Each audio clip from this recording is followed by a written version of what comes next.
नमस्कार दोस्तों, स्वागत है आपका रोशन सा स्टडी पॉइंट में। आज हम बात करने वाले हैं कक्षा 11वीं के सिलेबस के बारे में, हिंदी की सिलेबस। तो जैसा कि आप सब जानते हैं कि essay 1 कंप्लीट हो चुका है और अब हमें टर्म 2 की तैयारियां करनी है। तो उससे पहले हमें कुछ ऐसे बिंदुओं पर बात करना ज़रूरी हो जाता है जो गलतियां हम अक्सर एग्ज़ाम टाइम में किया करते हैं और जिन्हें नहीं करना चाहिए। तो हम कुछ सामान्य बिंदुओं पर पहले बात करेंगे कि पहली बात तो ये कि आपका जो हिंदी सिलेबस होता है वो किस तरह से विभाजित किया गया है।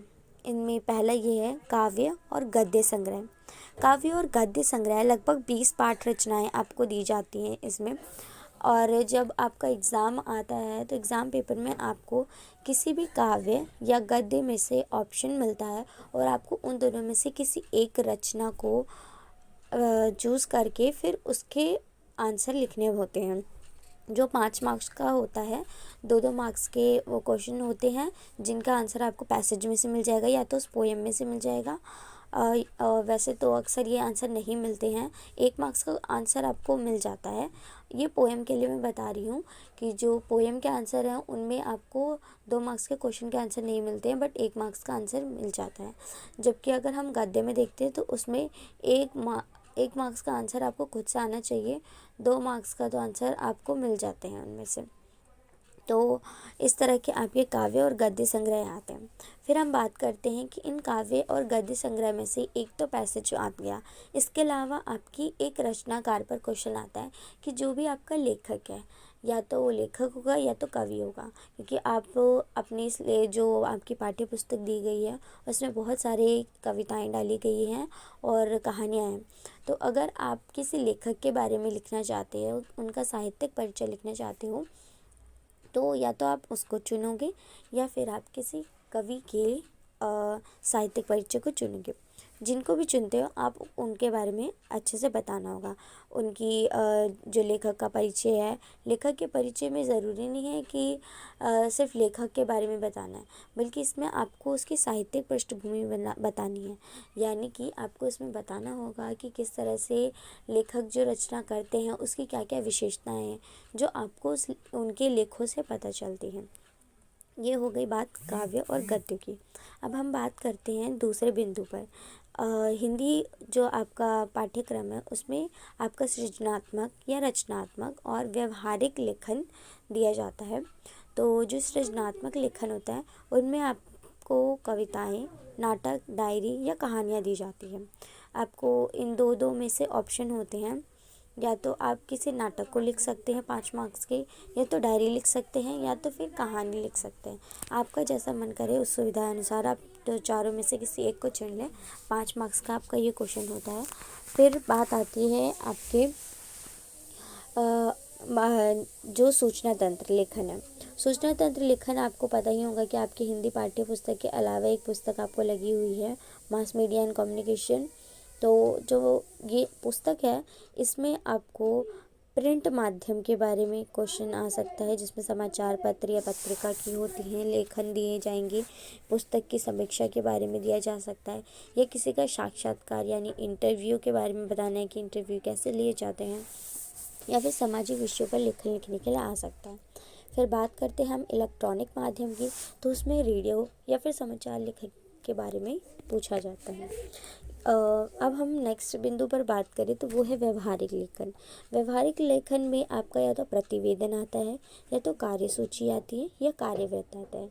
आप इन तीनों चीज़ों को देख के डरे नहीं, इन सब के बारे में हम आपको विस्तार से बताएंगे आगे चलकर। पहले हम इसका ब्रीफ इंट्रो ले रहे हैं, तो अभी हम सिर्फ सिलेबस के बारे में डिस्कशन कर रहे हैं। तो प्रतिवेदन, कार्यसूची और कार्यव्रत हो गया। अब हमें कुछ जो इम्पॉर्टेंट चीज़ें जो हमें हमेशा एग्ज़ाम टाइम में ध्यान रखनी है, खासकर जब हम हिंदी का दे रहे हैं एग्ज़ाम। तो पहला तो बिंदु ये है कि आपको एक फॉर्मेट फॉलो करना है। वो फॉर्मेट को प्रैक्टिस आपको करके जानी होगी एग्ज़ाम से पहले।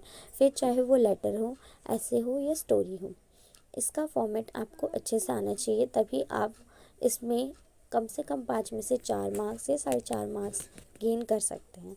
क्योंकि बाकी एक के आधे मार्क्स तो आपकी ग्रामर मिस्टेक आपकी इसकी होती है, लेकिन एक 1-2 मार्क्स तो आपका पक्का फॉर्मेट पे होता है। तो इसीलिए इन मार्क्स को बिल्कुल गंवाएं ना, इसकी प्रैक्टिस करते रहें, बिल्कुल ही उस फॉर्मेट को स्ट्रिक्टली फॉलो करें ताकि आपके वो 2 मार्क्स तो बिल्कुल बन जाएं। फिर आता है कि जो हमारे 2-3 मार्क्स का क्वेश्चन आते हैं जो हमारी कहानी या फिर कविताओं में से दिए जाते हैं, हमारी पाठ्य पुस्तकों में से दिए जाते हैं, तो उनको कैसे आंसर करना है। तो उनको टू द पॉइंट हमें आंसर करना होता है, क्योंकि क्वेश्चन की जो लेंथ है वो भी कम होती है और आंसर के लिए जो मार्क दिए हैं वो भी हमारे 2-3 ही मार्क्स हैं और टाइमिंग हमें मैनेज करके चलना है। तो इसीलिए हमें 2-3 मार्क्स के क्वेश्चंस में टू द पॉइंट आंसर लिखना होता है। आप अपने अकॉर्डिंग देख लीजिए, क्योंकि सबकी राइटिंग के हिसाब से वर्डिंग भी होती है, बट जितनी वर्ड लिमिटेशन है उनको काउंट आप पहले से ही प्रैक्टिस करके देख लीजिए और उस हिसाब से कंप्लीट करिएगा। फिर है साहित्यिक लेखन और परिचय। जैसे कि मैं ऊपर बता रही थी कि साहित्यिक लेखन और परिचय जो होता है, इसमें सिर्फ हमें लेखक का परिचय नहीं दिया जाता है। अगर हम इसको देखें तो हम इसे 3 खंडों में बांट सकते हैं और ये आपको अपने पेपर में लिखना नहीं है इसी तरह से पाई चार्ट बना के। सिर्फ ये समझने के लिए आप अपनी समझ के लिए इसको रख सकते हैं कि साहित्यिक लेखन लिखते वक्त आपको पहली चीज़ तो परिचय लिखना है। परिचय में आपको लेखक का जन्म कहाँ हुआ था, कौन से सन में हुआ था, लेखक का जीवन कैसा था, कैसे उसका बचपन बीता, कैसे उसकी जवानी आई, तो इन सब का वर्णन आपको देना होगा। फिर या तो उसने शिक्षा कहाँ से ग्रहण की और आगे हाई एजुकेशन कहाँ से ली, तो ये सब उनके परिचय में आता है। फिर साहित्यिक विशेषता की बात करते हैं तो इनमें उनकी साहित्य की विशेषता बतानी है। इसमें आप अलंकार बता सकते हैं कि वो किस तरह के अलंकारों का प्रयोग करते हैं, कौन से समास लगाते हैं, उनकी शैली किस तरह है। तो शैली में आपको यही शैली होती है, अलंकार, समास, मुहावरे अगर वो प्रयोग करते हैं। फिर हमें इनमें भाषा भी बतानी होती है कि उनकी भाषा कैसी है, ब्रिज है, अवधी भाषा है, खड़ी बोली है।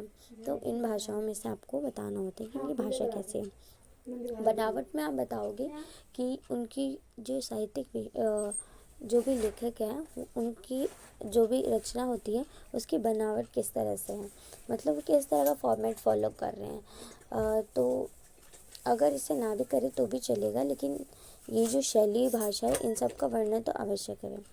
फिर आती है इसको जो थर्ड पार्ट है जिस पे हमने बांटा है, इसमें है उपलब्धि और रचनाएं।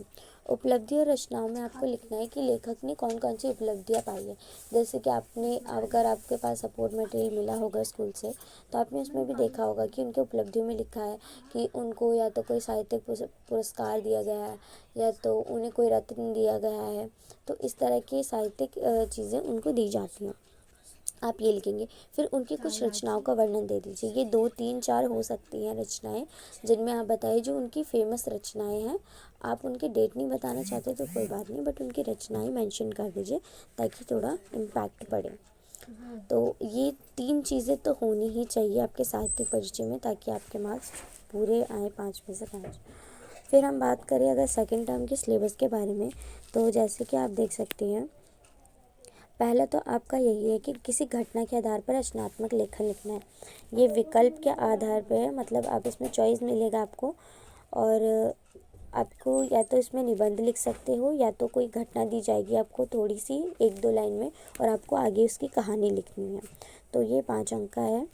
ज़्यादातर आपको इसमें जितने भी ऐसे या फिर टॉपिक्स मिल रहे हैं लेटर वगैरह वो 5 मार्क्स के हैं।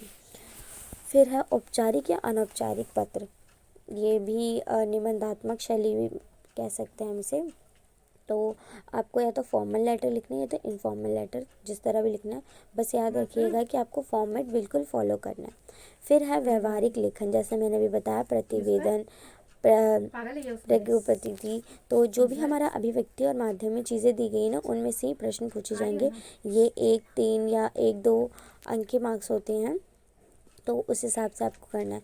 3 अंक होंगे और 1 प्रश्न होगा, मतलब 1 प्रश्न का आपके 3 मार्क्स मिलेंगे, तो उस हिसाब से आपको करना पड़ेगा। उसके बाद है इसमें आपका 3 क्वेश्चन पूछे जाएंगे 1-1 मार्क्स के, 2 क्वेश्चन पूछे जाएंगे, एक क्वेश्चन पूछा जाएगा 2 मार्क्स का। तो टोटल मिला के 4 क्वेश्चन पूछे जा रहे हैं आपका जनसंचार माध्यम से, यानी अभिव्यक्ति और माध्यम से। फिर हम देखते हैं इसका आपकी जो पाठ्यक्रम है उसमें देखें तो आपकी जो क्वेश्चन जो आपके सिलेबस से क्वेश्चंस आते हैं 3 क्वेश्चंस आएंगे आपके और आपको उनमें से 2 का ही आंसर देना है। और इनकी वर्डिंग देखिए दे रखी है 50 to 60, इसीलिए आप पहले जोड़ के रखिएगा कि 50-60 वर्ड्स कितने में आएंगे। और ये 3 अंक के होंगे और 2 क्वेश्चन आपको करने हैं। तो मतलब आपको 3 अंक का 2 क्वेश्चन हमको करने हैं। फिर है हमारा गद्य खंड पर आधारित क्वेश्चन आएंगे जिसमें आपको 50 से 60 शब्द इसमें भी लिखने हैं। मतलब आपकी कविताओं में से क्वेश्चंस आएंगे 3, लेकिन आपको करने 2 हैं। सेम फॉर्मेट उसमें भी आ रहा है कि आपकी जितनी भी कहानियाँ हैं उनमें से 3 क्वेश्चन आएंगे और आपको 2 अटेम्प्ट करने हैं। उसके बाद जो अनुक्रम पाठ्य पुस्तक वृत्तांत भाग 2, ये आपकी जो पुस्तक है उसमें से लॉन्ग क्वेश्चन जो कहते हैं हम, उनमें से एक आएगा, आपको 1 क्वेश्चन अटेम्प्ट करना है। तो ये हमारे कुछ जो आपके बस सिलेबस बांटे गए हैं वो दिए गए हैं, आपके रेफरेंसेस भी दिए गए हैं कि आपको कहाँ कहाँ से क्या पढ़ना है। तो ये तो हो गई सिलेबस की बात। आगे नेक्स्ट वीडियो में हम बात करेंगे कि एक एक टॉपिक को हमें कैसे लेना है और फिर स्टोरीज़ को आगे बढ़ाएंगे। आज के लिए इतना ही, धन्यवाद।